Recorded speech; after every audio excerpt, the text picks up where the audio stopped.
The first 20 miles of the Pacific Crest Trail are some of its most brutal. Start early, or you won't make it. I don't start early. Finn and I have a nice breakfast at the campground, cooking eggs over my little alcohol stove. I'm not in much of a rush to get started. I barely slept the night before. Mostly I lay awake, staring at the stars, impossibly bright, through the mesh of the tent. Excitement, wonder, anticipation, fatigue, anxiety. After breakfast, we pack up and I stuff everything awkwardly into my pack, cinching down the straps and hefting it onto my back.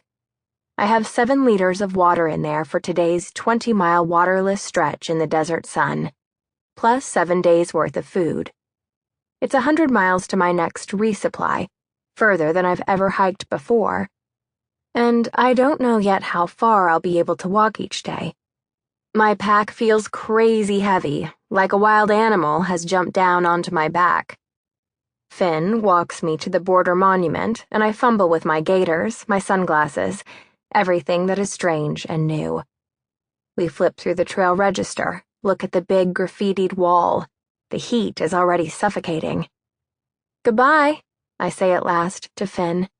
"Friend," I think. "Don't go." The trail is a dusty ribbon that runs through the hot Chaparral Hills. I am exhausted from my mad rush of packing, my 1 hour sleep on the night before my flight. I already need a day off to rest, but instead I am setting out late in the brutal desert to hike the longest stretch I have ever hiked in a single day, and with this super heavy pack. Will I make it to Lake Marina? The campground at the end of these 20 miles? I wonder. And what will happen if I don't? In an hour, I pass into a shady little grove of oak trees and see a bearded man in a sun hat. "What are you doing?" I ask him. "I'm teaching my donkeys to cross the bridge," he says. There is a little footbridge over a still, tea-colored stream, and 2 giant donkeys stand in the sun on the other side. "Those donkeys are big," I say. "Good luck." "Good luck to you," says the man to me.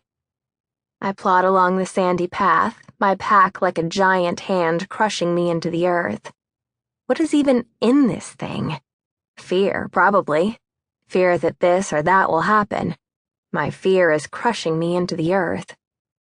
Around noon, I stop to rest and set my pack down in a nice leafy patch of poison oak. I look down at the plant, so green and innocuous seeming, where it brushes against my bare legs. I step away in alarm. Well, we'll see what happens with that.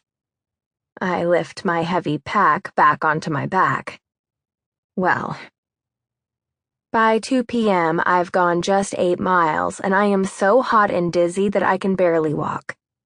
There's a chunk of shade alongside a giant stone, and I spread out my sleeping pad there and sit. I discovered this morning that I should never, ever sit on the bare ground here, as it is a fine mix of clinging sand, thorny plants, and ticks. What do I know about the desert? Nothing. I stare out at the burning hills and then look down at my legs.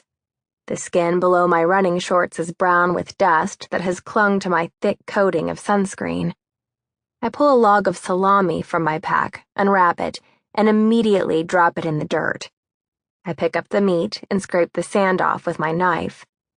I realize that it feels good to be sitting in the dirt, holding something salty in my grubby hands. After eating, I lie down on my mat. I decide to nap until it cools down a little. I pass in and out of sweaty consciousness for an hour, and when I wake, the shadows have lengthened. The sun is less brutal now, and I feel new life running through me, from some reservoir somewhere I didn't know I had. I suck at the warm water in my Gatorade bottle and hike on. I pass Hauser Creek, a dry, sandy bed tangled with poison oak. I look up at the bluff next to Hauser Creek and consider the long climb to Lake Marina. The sun is sinking in the cleft between the hills. Should I hike in the dark? Of course, there is only one answer.